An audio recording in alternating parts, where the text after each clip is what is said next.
몸과 마음의 건강을 되찾아주는 힐링하우스 히아신스가 여러분과 함께합니다.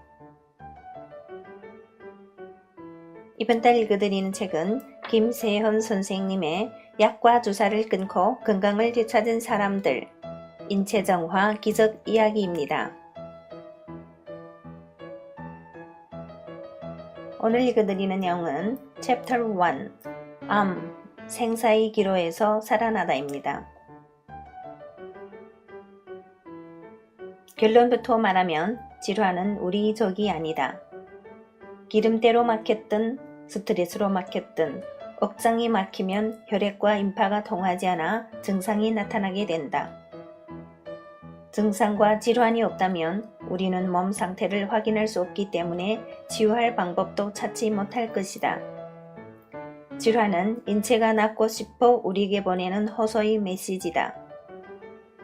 빨리 몸을 돌보세요.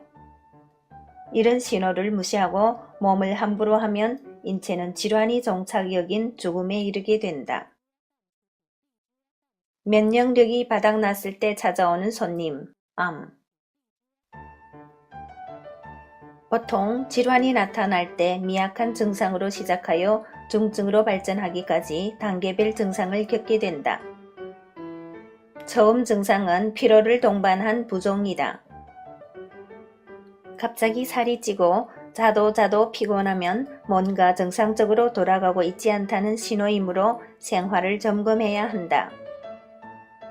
이런 증상은 많은 사람들이 자기 얘기라고 생각할 정도로 흔한 편이다. 이 정도 선에서 스트레스 요인이 제거되거나 음식을 가려 먹으면 인체는 정상을 찾을 수 있다.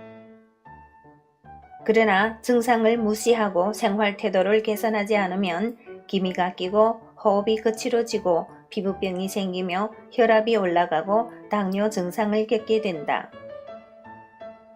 사람에 따라 면역 질환에 걸리기도 한다. 인류가 가장 무서워하는 질환 중 하나가 암일 것이다. 암은 인체의 면역력이 바닥으로 떨어졌을 때 찾아온다. 암에 대한 체험 사례를 말하기에 앞서 나 역시 걱정과 고민이 많았다. 인체를 정화하면 무조건 암을 고칠 수 있으니 아무 염려 말라는 말로 오해할 수 있기 때문이다. 쉽게 말해 암은 인체가 스스로를 포기한 상태에서 조금이라도 생명을 늘리기 위한 몸부림이다. 정상적으로는 몸이 극도로 오염되면 인체는 곧바로 죽음에 이른다. 독약을 먹으면 곧바로 죽는 것과 같은 이치다. 하지만 몸이 오염된 가운데 인체는 조금이라도 더 살기 위해 온갖 수단을 강구한다. 비정상적인 세포를 만들어 즉사를 면하는 것이다. 이것이 바로 암세포다. 이는 오염된 강에서 종종 이상한 생명체가 탄생하는 것과 비슷한 논리다. 비정상적인 세포, 즉 암세포가 먹이로 삼는 것은 정상세포다. 인체는 정상적인 세포를 비정상적인 세포로 바꾸는 동안 생명을 유지할 수 있는 것이다. 정상세포가 다 죽으면 인체는 수명을 마치게 된다. 암에 걸렸다는 것은 인체가 회복 불능의 상태에 접어들었다는 뜻이다. 약간 더러워진 옷은 빨래를 통해 새 것처럼 만들 수 있지만 다 찢어지고 구멍난 옷은 원래대로 돌리기 어려운 것과 같다.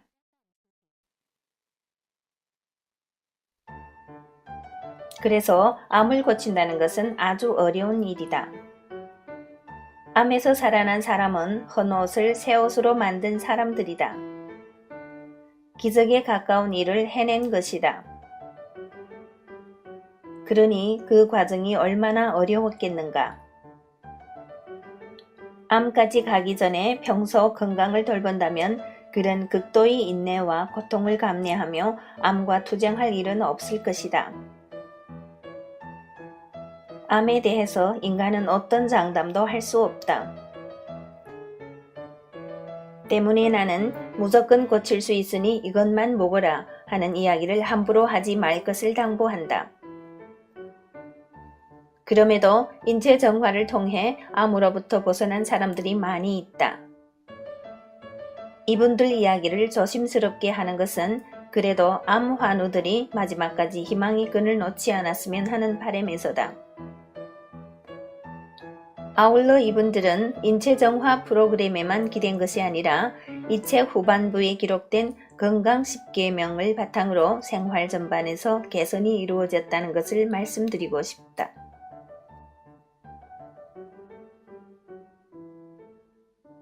재발한 암에서 벗어나다.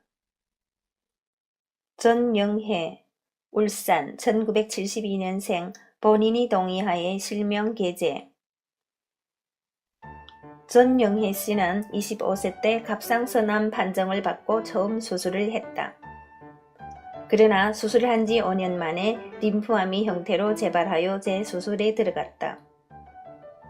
그렇게 영희 씨는 병원에서 재수술 3회, 방사선 동위 원서 치료 5회를 받았다. 수술이 고통도 고통이지만 갑상선을 제거하면서 약으로 호르몬 대사를 조절하다 보니 아침에 눈 뜨는 게 너무나 힘들었다. 여자 나이 30, 아직 활발한 사회활동을 해야 할 시기임에도 늘 피곤하여 아무런 이욕 없이 지냈다. 하루 일을 마치고 집에 오면 손가락 하나 까딱할 수 없을 만큼 기력이 소진되었고 우울증도 심해졌다. 특히 마지막 수술 후에는 손도 못 댈 정도로 목 주변이 아팠는데 다른 일에 집중할 수 없을 정도였다. 또한 갑작스러운 부종이 찾아와 체중이 90kg까지 나갔다. 수술로 인한 통증도 견디기 힘든데 몸까지 무거우니 삶이 너무나 암울하게 느껴졌다. 좋다는 것은 다 해봤다. 수많은 건강식품, 한약을 복용했지만 좀처럼 차도가 없었다.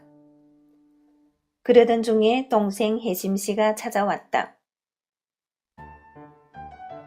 언니, 내가 인체정화 프로그램이란 것을 알게 되었는데 한번 해봐. 그걸로 암을 고친 사람이 있대. 그런 게 어디 있어? 내가 10년을 병원을 들락거리며 수술받고 회복하고 다시 수술받고 회복하는 동안 안 해본 게 없는 사람이야. 암을 고치는 약은 없어. 그래도 이 상태에서 더 나빠질 게 어디 있어? 동생 믿고 한 번만 해봐. 영혜씨가 인터넷을 검색해보니 다른 건 몰라도 인체를 정화하여 살을 뺀 사람들이 많은 건 확실했다. 영혜씨는 부종이라도 빼자는 심정으로 인체 정화 프로그램에 참여하게 되었다. 효소식을 시작한 지 사흘째 되던 날, 자신이 몸에 나타난 변화에 영혜씨는 깜짝 놀라고 말았다. 진한 색깔의 소변이 다량으로 배출되면서 몸이 붓기가 가라앉기 시작한 것이다. 붓기가 가라앉으니 몸이 가벼워 날아날 것 같았다. 모든 과정이 순탄했던 것만은 아니다. 영혜씨는 두드러진 호전 반응에 시달렸다. 찬물만 마셔도 설사를 했으며 복통과 함께 혈변을 보았다. 또한 수술 부위 통증이 전보다 심해지는 것을 느꼈다. 그러나 혈변을 보고 나면 이상하게 머리가 맑아졌고 한 번 통증이 강하게 지나간 뒤에는 말할 수 없는 편안함이 찾아왔다. 인체정화 프로그램 사흘째 되는 날 아침 일찍 저절로 눈이 떠졌는데 전에는 느끼지 못했던 태양의 기운이 느껴졌어요. 영혜씨는 그 순간을 생생하게 기억하고 있었다. 그 뒤로는 아침마다 기분 좋게 눈이 떠졌으며 알 수 없는 활력이 몸에 차오르는 것을 느꼈다고 한다. 당시 영혜씨는 마지막 수술 후 남아있는 암 조직을 제거하기 위해 수술 날짜를 받아놓고 있었다. 그러나 인체정화 프로그램을 시작한 지 석 달째, 병원 검진에서 더 이상 암 조직이 보이지 않는다는 소견이 나왔다. 그래서 6개월 뒤로 예약해 두었던 수술을 받지 않아도 되게 되었다. 영희 씨는 2년이 지난 지금 완치 판정을 받고 신이 주신 젊음을 만끽하고 있다. 무엇보다 반가운 것은 아픈 몸으로 인해 결혼은 꿈도 꾸지 못하던 영희 씨가 평생의 짝을 만났다는 소식이었다.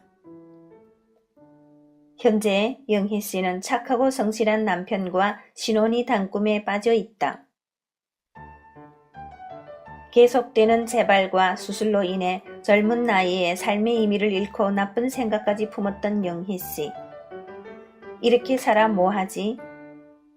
늘 비관적이었던 영희 씨가 다시 살아갈 희망을 얻은 것은 인체정화 프로그램 덕이었다.